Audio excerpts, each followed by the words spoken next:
이 시간 우리에게 주신 하나님 말씀 보도록 하겠습니다. 이 시간 우리에게 주신 하나님 말씀은 신약 성경 390면에 있는 요한일서 3장 3절 4절 말씀 보도록 하겠습니다. 요한일서 3장 3절 4절 말씀입니다.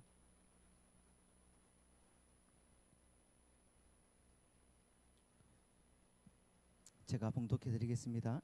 주를 향하여 이 소망을 가진 자마다 그의 깨끗하심과 같이 자기를 깨끗하게 하느니라. 죄를 짓는 자마다 불법을 행하나니 죄는 불법이라.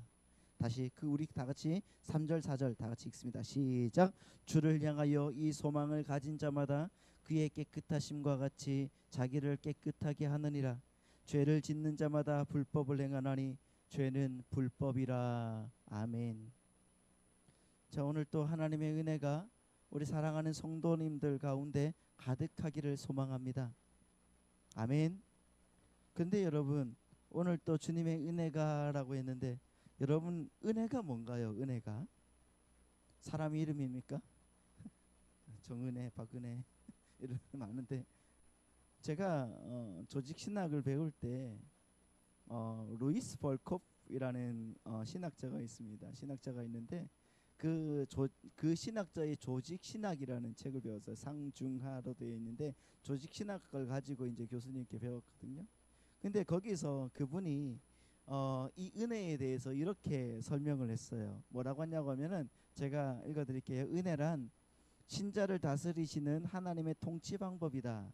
즉 은혜란 단지 죄인을 용서해 주시는 객관적인 하나님의 은총일 뿐 아니라 성도 안에 있는 하나님의 인격적이며 지속적인 거룩한 영향력을 말한다. 이렇게 말했습니다. 다시 한번 읽어볼까요? 다 같이 시작. 은혜란 신자를 다스리시는 하나님의 통치 방법이다. 즉 은혜란 단지 죄인을 용서해 주시는 객관적인 하나님의 은총일 뿐 아니라 성도 안에 있는 하나님의 인격적이며 지속적인 거룩한 영향력을 말한다. 이렇게 말하더라고요. 이분이 이렇게 은혜를 설명을 이렇게 해놨는데 이 말은 뭡니까? 이 말은 은혜는 한 번 받고 마는 것이 아니라 우리가 주님을 만나는 그날까지 우리를 양육시키고 성숙시키는 방법이고 수단으로 계속적으로 우리를 간섭하시는 하나님의 손길을 말한다는 거예요. 그렇죠? 그러니까 우리가 이 은혜를 바로 알기 위해서는 여러분 구원이라는 것이 무엇인지를 제대로 배워야 되거든요. 제대로 알아야 되거든요. 여러분들은 구원 받으신 분들이 맞죠? 맞습니까? 우리 성도님들은 구원 받으신 분들이 맞습니까? 확신이 없으세요? 있죠? 그러면 여러분 구원이 뭔가요? 구원이 뭐예요? 이렇게 말하면 꽂아놓은 보드자루처럼 그냥 멍하게 계시는 분들이 많거든요.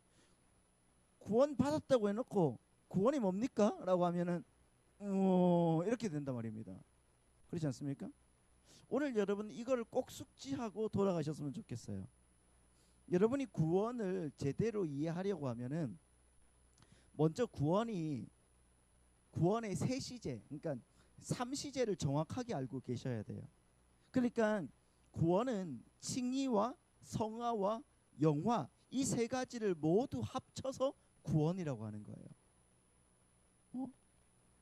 그러니까 구원이라는 것은 칭의와 성화와 영화 이 모든 세 개를 다 합쳐서 구원이라고 하는 거예요. 그러니까 구원이라는 것은 어떤 한 시제에만 머물러 있으면 안 된다는 말이에요. 그래서 우리가 구원을 받았다라고 과거 시제로 설명할 수 있죠. 우리는 구원을 받았어요 라고 과거 시제로 설명할 수가 있는 것은 하나님은 전지전능하시기 때문에 그분이 계획하시고 또 그분이 시작하신 일은 절대로 실패할 수 없다는 것을 근거로, 그렇죠? 그러니까 그 원리적이며 신분적이고 운명적인 면에서 우리가 구원을 받았다 이렇게 얘기를 하는 겁니다. 과거 시제 하나님께서 우리에게 의를 주셨다. 그 의로 인하여서 우리가 구원을 받았다. 그 의가 뭡니까? 예수 그리스도의 죽음이라는 거예요. 십자가에서. 믿으십니까? 또한 우리가 지금 구원을 받고 있다라고 현재 시제로 설명할 수가 있는 것은 구원이라는 것은 우리가 이 죄된 육신을 벗고 하나님께서 준비해 주신 눈부신 새 몸을 입고 영원한 새 하늘과 새 땅에 입성하는 그날에 비로소 완성되는 것이니까. 그러니까 우리는 지금 구원을 받고 있다고 그렇게 이야기를 하는 것입니다. 그렇죠? 그러니까 우리는 성화의 그 단계를 걸어가고 있는 거예요. 믿으십니까? 그러니까 여러분은 지금 아직 이 육신을 입고 있으니까 구원이 완성된 게 아니죠. 그렇죠? 이 육신을 벗고 가야 된단 말이에요. 구원을 이루려고 하면. 그래서 거기 가야지 완성이 되는 건데, 하나님이 시작하신 것은 반드시 완성이 될 것이기 때문에, 믿습니까? 하나님이 시작하신 것은 반드시 완성이 되는 거예요. 반드시 완성이 될 것이기 때문에 우리는 구원을 받았다, 택한 자들은 구원을 받았다, 이렇게 이야기하는 거예요. 그러니까 엄밀히 말하면은 지금 구원이 완성된 건 아니라는 거죠. 그렇죠? 조금 이해가 가시죠? 그리고 그런 의미에서 우리의 구원은 아직도 진행 중이라는 그 구원의 미래 시제가 성경에 등장하는 거예요.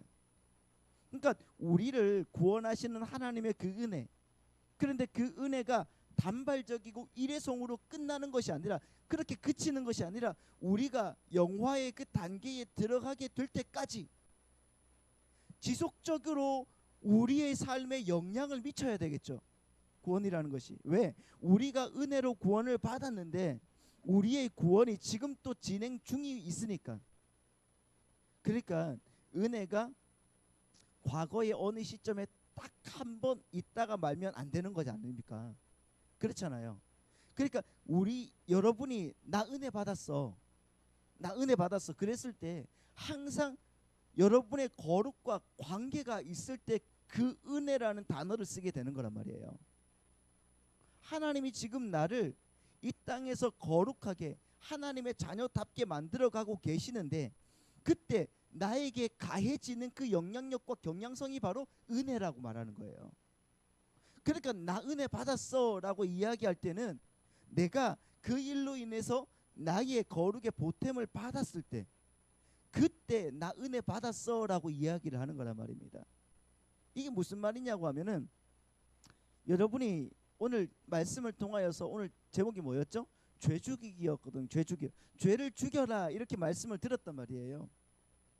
그러면 내 삶 속에서 내가 죄를 죽여야 되겠구나, 여기서 머무르는 게 아니라, 그러면 내가 지금 짓고 있는 죄가 뭐고, 그리고 누구에게 어떻게 죄를 전가시키고 있는가, 그걸 더 생각을 해서 내가 내 자녀에게 사랑하지 못하고 죄를 전가시키고 말았구나, 그걸 깨달았단 말이에요. 말씀을 통해서.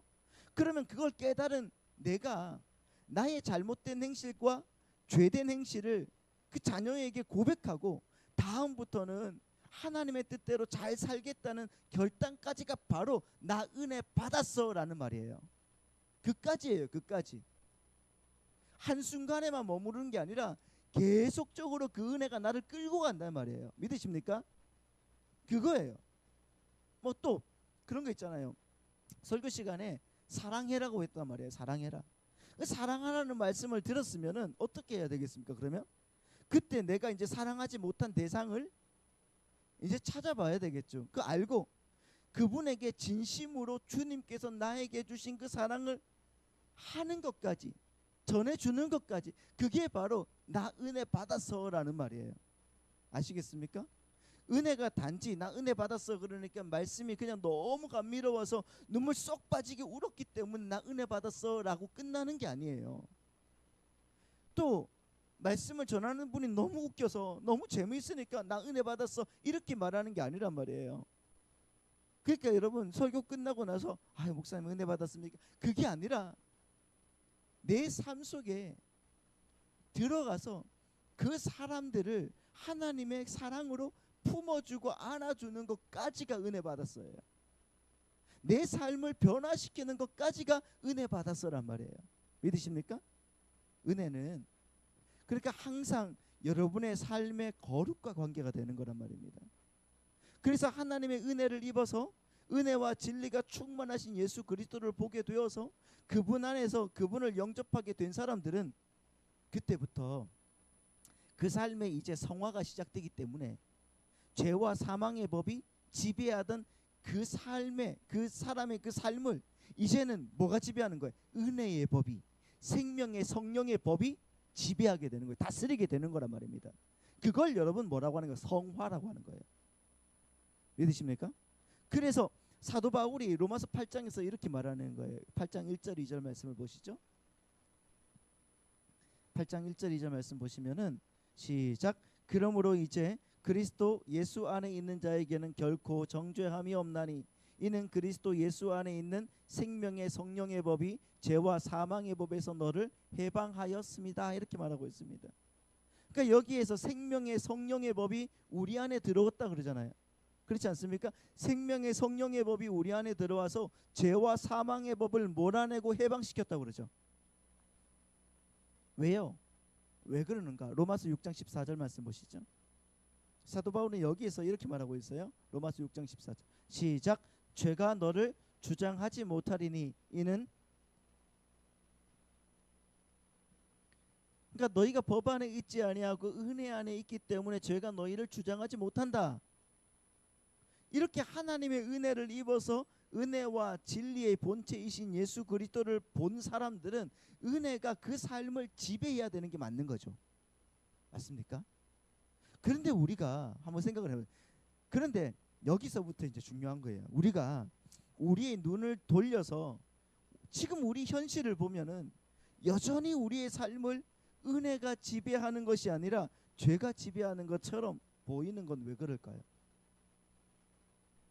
죄가 지배하는 것처럼 보이지 않습니까? 은혜보다? 저만 그런 거예요?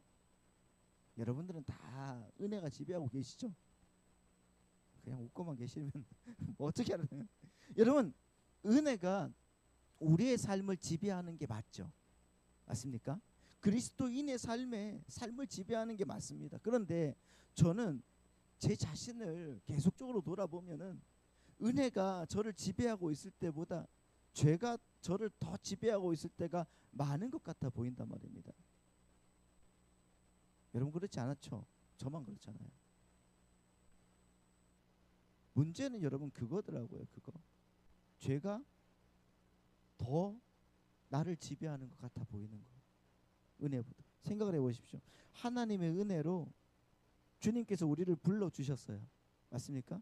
불러주셔서 당신의 영접을 받아서 나도 영접을 하고 주님을 영접하고 주님의 이름을 믿을 수 있는 은혜를 입어서 우리가 하나님의 자녀가 되는 권세를 받았어요. 그래서 이제는 그 죄가 저와 여러분의 삶을 주관하지 못하고 생명의 성령의 법인 은혜의 법이 우리의 삶을 주관한다고 그렇게 성경에 분명하게 나와 있는데 왜 우리 성도라는 사람의 삶은 여전히 그렇게 죄의 지배 아래서 허덕여야 되는가? 허덕이고 있어야 될까요? 왜 그럴까요? 그 이유가 여러분 그겁니다. 한번 잘 들어보십시오. 여러분 하나님의 택함 받은 백성이 하나님의 은혜로 거듭나게 되면 성경 말씀대로 그들은 죄의 절대적인 지배에서 종식, 다시 말하면 끝나는 거예요. 그렇죠? 하나님의 택함 받은 백성이 하나님의 은혜로 거듭나게 되면은 그들은 죄의 절대적인 지배에서 끝난단 말이에요. 하지만 죄의 오염과 부패성은 여전히 그 성도 안에서 현존한단 말이에요. 계속 있어요. 그러니까 원론적으로 거듭난 성도의 삶이 은혜 안에 있게 되는 것이지만은 실제적인 성도의 삶은 뭐라는 겁니까? 그 은혜의 지배 아래에서 여전히 자신 안에 완전히 없어지지 않고 남아있는 그 잔존 세력 있잖아요. 그 잔존 세력과 투쟁이 있게 되는 거란 말이에요. 그래서 성도가 그 죄의 세력과의 싸움에서 밀렸을 때 그 사람은 죄의 지배 아래 있는 것처럼 보이는 거예요. 물론 그는 하나님의 택한 자여서 하나님의 그 은혜 안에서 있는 사람들인 거예요. 근데 그가 죄의 잔존 세력에게 밀린 거예요. 세력에게. 그러니까 죄의 지배 아래 있는 것처럼 보이는 겁니다. 그렇다는 것은 지금 은혜의 세력과 죄의 세력을 내 안에 동시에 갖고 있다는 말입니다. 우리는. 그리고 이 두 세력이 내 안에서 싸우고 있는데 내가 어디에다가 먹이를 주느냐에 따라서 내가 지금 죄의 지배 안에서 사는가 아니면 은혜의 지배 아래서 사는가가 결정이 된다는 말이에요. 무슨 말인지 아시겠죠? 이걸 사도 바울은 이렇게 설명하는 겁니다. 보십시오. 로마서 7장 21절. 로마서 7장 21절 한번 다 같이 21절 이하로 같이 한번 읽습니다. 시작. 그러므로 내가 한 법을 깨달았노니 곧 선을 행하기 원하는 나에게 악이 함께 있는 것이로다. 내 속사람으로는 하나님의 법을 즐거워하되 내 지체 속에서 다른 한 법이 내 마음의 법과 싸워 내 지체 속에 있는 죄의 법으로 나를 사로잡는 것을 보는도다. 그렇죠. 21절 보세요. 21절에서 사도 바울이 뭐라고 합니까? 내가 선을 행하기 원하는 나에게 악이 함께 있다. 선을 행하기를 원하는 나에게 악이 함께 있다. 여기서 여러분 함께 있다라는 말이 뭐냐고 하면은 파라케이마이라는 말이에요. 파라케이마이. 이 파라케이라는 말인데 이 말이 뭐냐고 하면 옆에 있다, 가까이 있다, 뭐뭐 할 준비가 되어 있다는 말이에요. 그러니까 21절에 함께 있다. 21절 보여주시면 돼요. 함께 있다는 말이 뭐냐고 하면은 그 옆에 있다, 가까이 있다, 뭐뭐 할 준비가 되어 있다. 그러니까 이 로마서를 사도 바울의 그 생애의 말미에 썼단 말이에요. 그렇죠. 로마서는 사도 바울의 생애의 그 말미에 썼단 말이에요. 그러니까 이 노사도 이제 거의 죽을 때가 다 돼서 하나님의 말씀 안에서 자기가 은혜가 뭔지 구원이 뭔지 그걸 그렇게 잘 알았던 사람도 선을 행하고자 하는 그 마음 한켠에 늘 악을 가까이 행하고자 하는 그 파라케이마이, 즉 여러분 악을 행하고자 하는 그런 준비된 의지가 함께 들어있더라는 거예요. 여러분 안 그렇습니까? 우리 장로님 그렇잖아요.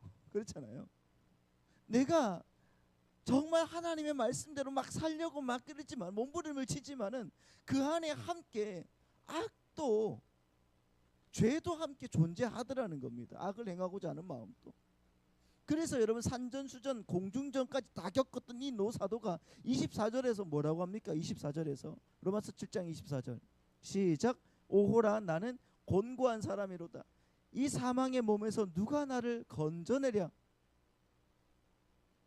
그러니까 여러분 이렇게 정말 하나님의 말씀대로 산다고 하나님의 능력 안에서 그렇게 로마서를 쓰고 뭐 에베소서를 쓰고 빌립보서를 쓰고 그렇게 하나님의 그 은혜 안에서 그렇게 살아갔던 노사도도 오호라 나는 곤고한 사람이로다. 이 사망의 몸에서 누가 나를 건져내려. 그러니까 여러분 끊임없이 거듭난 후에도 끊임없이 우리는 죄와 싸워야 되는 거고 때때로 죄가 거듭난 나를 지배할 수도 있다는 겁니다. 안 그렇습니까? 그렇다고 해서 여러분 우리 성도들의 삶을 죄가 절대적으로 지배할 수 없습니다. 그래서 우리 성도들의 삶 속에서 나타나는 이 죄의 지배는 이렇게 말하는 거예요. 죄의 상대적인 지배라고 이야기하는 거예요. 죄의 상대적인 지배다. 그러니까 불신자, 그러니까 믿지 않는 사람들, 하나님이 택하지 않은 백성들 있잖아요. 불택자들, 택하지 않는 그런 자들의 삶 속에서 나타나는 그 죄의 지배는 절대적인 거예요. 그들에게는 절대적인 것이어서 그 죄에 대해서 아무런 저항을 할 수가 없습니다. 그들은. 하지만 성도의 삶 속에서 나타나는 그 상대적인 죄의 지배는 비록 외양은 다를 바 없이 보이지만, 그러니까 불신자의 죄와 비록 다를 바 없이 보이지만은 저항해서 몰아낼 수 있는 지배란 말이에요. 그래서 우리는 이 죄 죽이는 삶을 열심히 살아내야 된다는 말이에요. 그렇지 않으면은 그 성도 안에 여전히 잔존하는 그 죄가 비록 상대적이지만은 그 성도의 삶을 지배하게 된다는 겁니다. 그러면 비록 그 사람이 성도이고 그리스도인이라고 할지라도 불신자와 방불한 더럽고 추악하고 모진 삶을 살게 된다는 겁니다. 여러분 생각을 해보시면은 오늘날 수많은 성도들이 그렇게 자신의 삶을 죄의 그런 지배 아래에 내어주고 있지는 않습니까? 성도들이 하나님의 은혜를 입어서 예수를 영접하는 순간 그들의 삶은 은혜의 지배 아래 놓이게 되는 게 맞죠. 그렇지 않습니까? 그러니까 바로 그때 그 성도를 지배하던 죄의 허리가 꺾이게 되어버리는 거란 말이에요. 하지만 그 죄라는 것은 여전히 자기의 노예였던 그 성도를 놓아주려고 하지 않습니다. 그래서 그 안에서 잔존 세력이 되어서 그렇게 호시탐탐 그 성도의 지배권을 가지려고 그렇게 게릴라 작전을 펼친단 말이에요. 그러시면 좋겠습니다.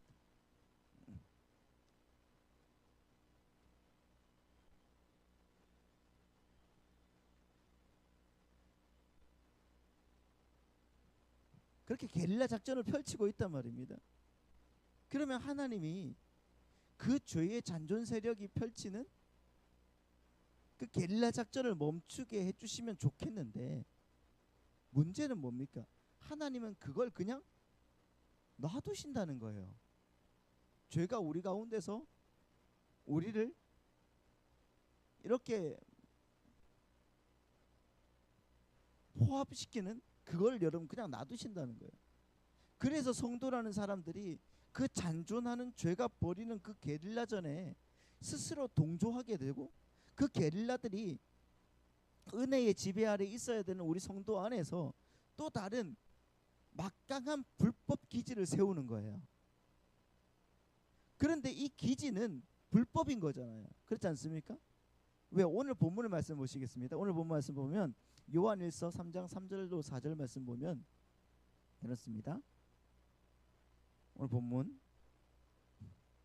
요한일서 3장 3절 4절 주를 향하여 이 소망을 가진 자마다 그의 깨끗하심과 같이 자기를 깨끗하게 하느니라. 죄를 짓는 자마다 뭐래요? 불법을 행하나니 죄는 불법이다 이렇게 말하잖아요. 그렇잖아요.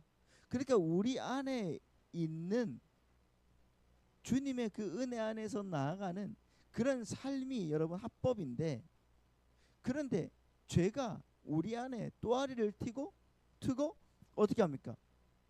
불법적인 기지를 만들었단 말이에요. 불법. 그러니까 우리는 원래 은혜의 지배 아래 있어야 되는 게 맞습니다. 맞죠? 그런데 이 게릴라들이 기지를 세우고 딱 서서 우리 안에 있는 하나님의 나라를 먹어버리는 수가 있다는 거예요.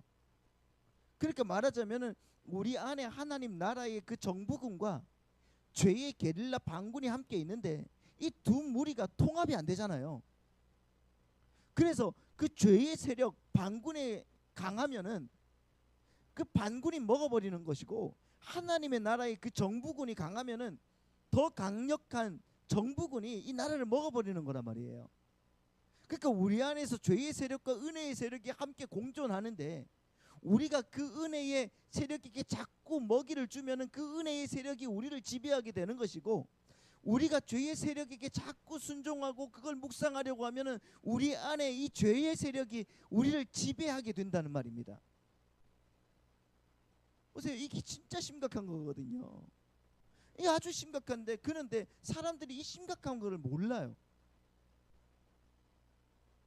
그러면 어떻게 그렇게 죄는 원래 없어져야 되는 거잖아요. 그렇게 질이 멸렬하게 없어져야 될 그 죄가 그 성도 안에서 불법적인 나라를 세울 수 있게 되는지를 한번 생각을 해보셨습니까? 그걸 한번 생각을 해봐야 되는 거예요. 왜 그렇게 되는 겁니까? 여러분, 예전에 6.25가 끝나고 이제 저기 지리산에 빨치산들이 그렇게 숨어 있었지 않습니까? 근데 그들이 몇 년간을 그렇게 오랜 세월 동안에 그렇게 숨어 있었는데 왜 그렇게 그 사람들이 버틸 수가 있었을까요? 왜 그럴까요? 산 아래에 있는 농민들 중에서 그 빨치산들에게 동조하는 사람들이 먹을 걸 계속 갖다 줬기 때문이에요. 마찬가지로 여러분, 하나님의 은혜의 정부가 들어선 성도 안에서 죄의 잔존 세력, 그 게릴라 정부가 지속적으로 그 힘을 발휘하는 이유가 뭡니까? 성도 자신이 죄의 세력에 동조해서 지속적으로 그 죄의 세력에게 먹을 것을 대주고 있기 때문이에요. 그러니까 죄의 세력에게 먹을 것을 대준다는 말은 내가 자꾸 그 죄의 편을 들어준다는 말이잖아요. 그렇게 되니까 그 반군들이 기고만장해지는 거예요. 아닙니까? 그러니까 죄는 우리의 죄에 대한 그런 순종을 먹고 무럭무럭 자라게 된다니까요. 그래서 우리에게 죄 죽이기가 요구되는 거예요. 이 죄 죽이기라는 말은 여러분 책에도 있거든요. 책 제목이 죄 죽이기예요. 그 존 오웬 목사님이 쓴 책인데 여러분 꼭 한번 읽어보셨으면 좋겠어요. 나중에도 이제 이거 가지고 성경 공부도 한번 할 겁니다. 그래서 바울은 여러분 성도들에게 절대로 죄에게 복종해서는 안 된다고 그렇게 강조하고 있는 거예요. 자, 로마서 6장 12절 13절 말씀. 로마서 6장 12절 13절 함께요. 시작. 그러므로 너희는 죄가 너희 죽을 몸을 지배하지 못하게 하여 몸의 사욕에 순종하지 말고 또한 너희 지체를 불의의 무기로 죄에게 내주지 말고 오직 너희 자신을 죽은 자 가운데서 다시 살아난 자 같이 하나님께 드리며 너희 지체를 의의 무기로 하나님께 드리라 이렇게 말씀하고 있습니다. 너희는 죄가 너희 죽을 몸을 지배하지 못하게 해라 라고 말하고 있어요. 그렇지 않습니까? 그렇게 해서 몸의 사욕에 순종하지 말아라. 자, 6장 16절 말씀을 보시죠. 6장 16절 시작. 너희 자신을 종으로 내주어 누구에게 순종하든지 그 순종함을 받는 자의 종이 되는 줄을 너희가 알지 못하느냐? 혹은 죄의 종으로 사망에 이르고 혹은 순종의 종으로 의에 이르느니라 이렇게 말씀하고 있죠. 이렇게 거듭난 성도들도 하나님의 말씀에 순종해서 자기 안에 작은 세력으로 남아있는 그 잔존하고 있는 죄를 죽이는 삶을 살아내지 않으면은 그들 또한 언제든지 그 게릴라들에게 함락당해서 죄가 지배하게 된단 말이에요. 죄가 지배하게 된단 말입니다. 여러분 그렇다고 우리의 구원은 취소가 되는가? 취소되지 않습니다. 그렇다고 우리의 구원이 취소되는 것은 아닌데 보세요 여러분. 죄를 죽이는 주체는 누구시죠? 누굽니까? 죄를 죽이는 주체는 성령님이세요. 내가 아니죠. 우리는 죄를 죽일 수 있는 능력이 있습니까? 없습니까? 없어요. 하지만 성령님은 반드시 성도의 순종을 통해서만 일하시죠. 그러니까 이게 문제인 거예요.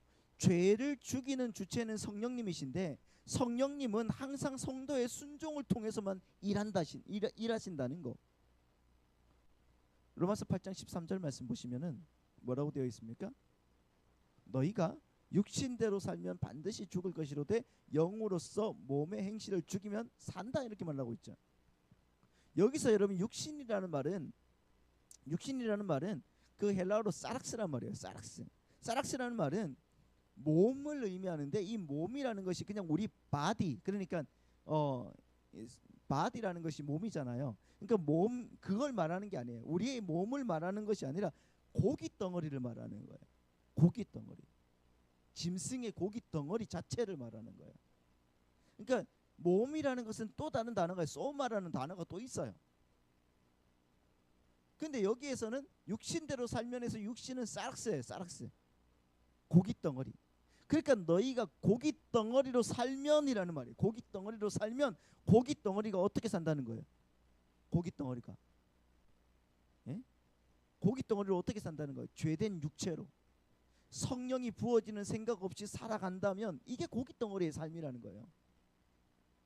여러분 우리가 우리의 생각대로 우리의 마음대로 우리의 세상의 그 염려와 세상의 그 생각대로만 살면 여러분 그거는 고기 덩어리의 생각이라는 겁니다.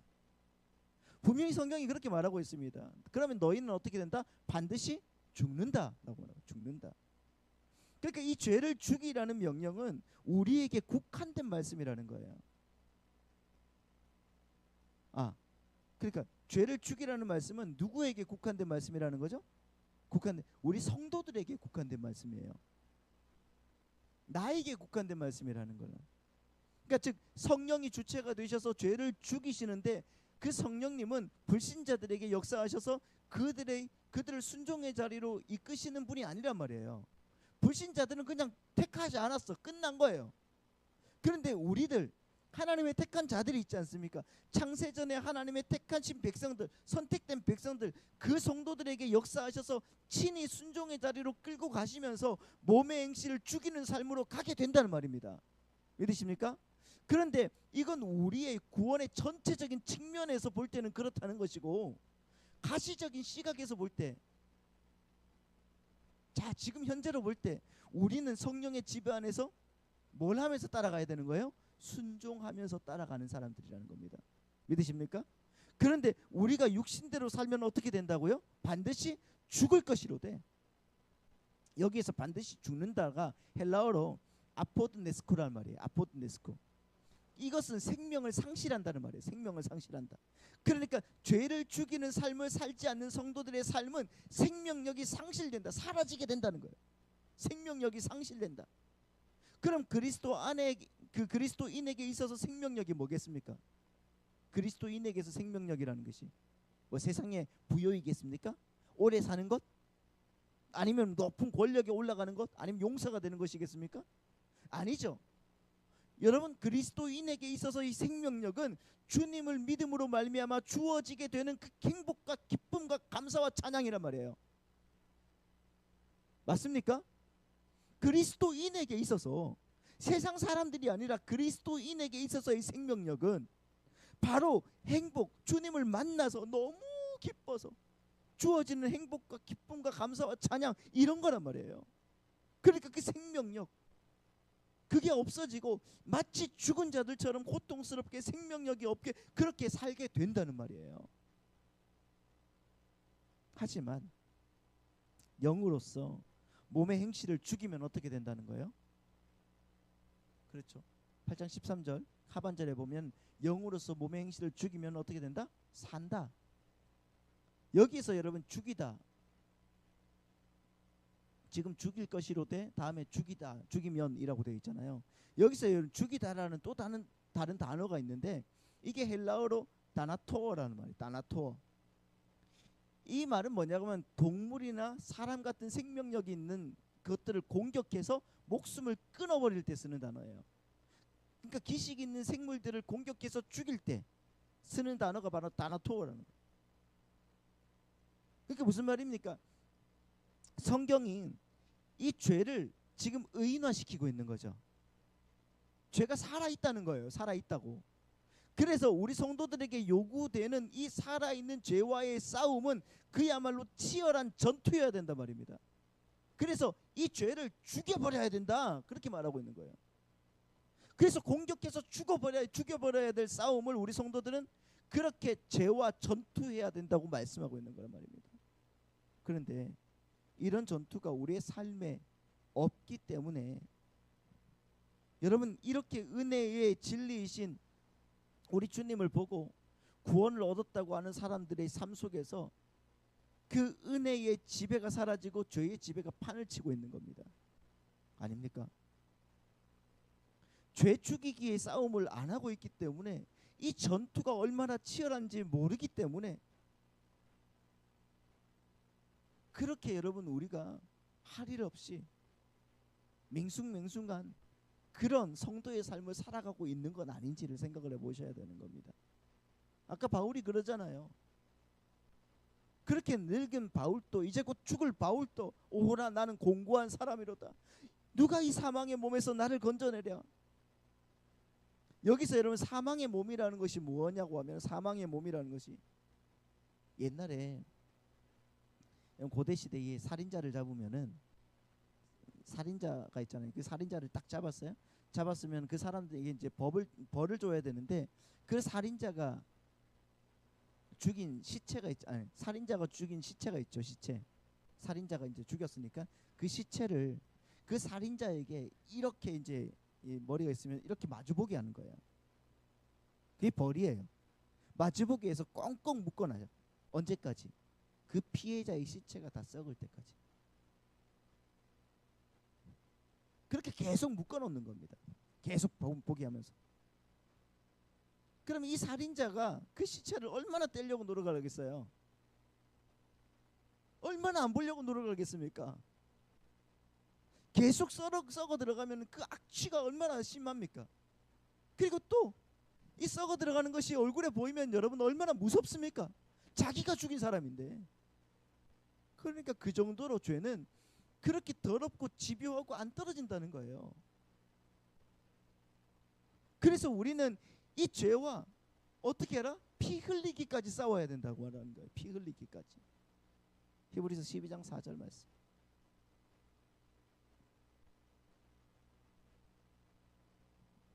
히브리서 12장 4절 보십시오. 시작. 너희가 죄와 싸우되 아직 피 흘리기까지는 대항하지 아니하고, 이렇게 말하고 있잖아요. 히브리서 기자가 이렇게 말하는 거예요. 우리 성도들은 죄와 싸울 때 피가 흐를 정도로 싸워야 되는 거야. 왜냐하면 우리 성도들의 경건은 그 사랑 안에 있는 하나님의 생명의 결과이기도 하지만은 그 생명이 풍성하게 자라게 되는 조건이기도 하기 때문이에요.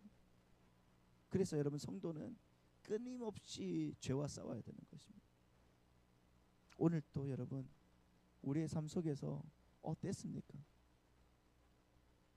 죄와 끊임없이 싸워야 되는 우리가 죄에게 먹을 것을 주고 잘한다 부추겨주고, 오히려 죄에게 순종하고 아이고 잘 오셨습니다 영접하진 않았습니까? 죄를. 여러분 그렇게 죄를 북돋아 주면은 죄가 우리 안에 또아리를 쳐서 하나님의 택한 백성이 아니라 마귀의 백성으로 자꾸 만들어 버린다는 거죠. 그때 여러분 우리 성령님이 역사가 우리의 인생에 어떻게 역사하시겠습니까? 그러니 여러분 오늘 주님께서 여러분들에게 말씀을 하셨다는 것은, 여러분들이 이 말씀을 들으셨다는 것은 이제 우리의 삶에 끊어버려야 될 것은 끊어버려야 되는 것이고요. 우리의 삶에 정말 지배하고 있는 악한 욕정들과 악한 생각들은 점점 사라지게 만들어 버려야 될 줄 믿습니다. 그것이 바로 성령의 은혜 안에서 될 줄 믿습니다. 내 힘으로 안 됩니다. 그렇지 않습니까? 집에 가서 내가 열심히 이제 주님의 말씀을 봐야지 그러는데 딴 생각 들잖아요. 다른 데서 전화 오잖아요. 누군가가 자꾸 말리잖아요. 아유 한 잔 걸치고 싶은 생각도 나고, 세상 사람들한테 연락해서 뭔가를 뭐 미저리 다 하고 싶은 그런 마음이 들지 않습니까? 그런데 여러분 그게 아니라 오늘 하나님의 말씀으로 지어져 나가는 믿음의 백성들에게는 죄와 사망의 법이 우리를 지배하지 못한다는 것을 믿으면서 하나님의 나라를 온전하게 구현해 나갈 수 있는 믿음의 백성들이 되시길 바라고 축복합니다. 디모데전서 4장 말씀을 한번 보고 마치겠습니다. 디모데전서 4장 7절 8절 말씀 보면은 사도 바울이 디모데를 이렇게 북돋아 줍니다. 자, 한번 7절 8절 말씀 보겠습니다. 시작. 망령되고 허탄한 신화를 버리고 경건에 이르도록 내 자신을 연단하라. 육체의 연단은 약간의 유익이 있으나 경건은 범사에 유익하니 금생과 내생에 약속이 있느니라. 그렇죠. 망령되고 허탄한 신화, 이게 뭡니까? 죄된 거죠. 죄된 거. 이 죄된 것들을 다 버리고 이제는 경건에 이르도록 네 자신을 단련해라. 연단해라. 육체의 연단은 약간의 유익이 있지만은 경건은 뭐라고요? 범사에 유익하다. 그리고 지금 이 생과 우리 이후 생에 약속이 있다. 그러니까 여러분 우리가 서로 죄를 죽여가면서 주님의 그 경건을 잘 이루어 나가는 우리 군자하늘 비전교회 성도님들이 다 되시기를 예수님의 이름으로 축복합니다. 아멘. 여러분 이 죄가 뭔가가 아는 게 정말 중요해요. 그래서 다음 주 금요철야 때는 이 죄 아래에 있는 백성들이 어떻게 살아야 되는가에 대해서 한번 생각을 해보고요. 이 죄를 죽이는 연습들을 계속적으로 해나갈 수 있는 우리 하나님 백성들이 다 되시기를 소망합니다.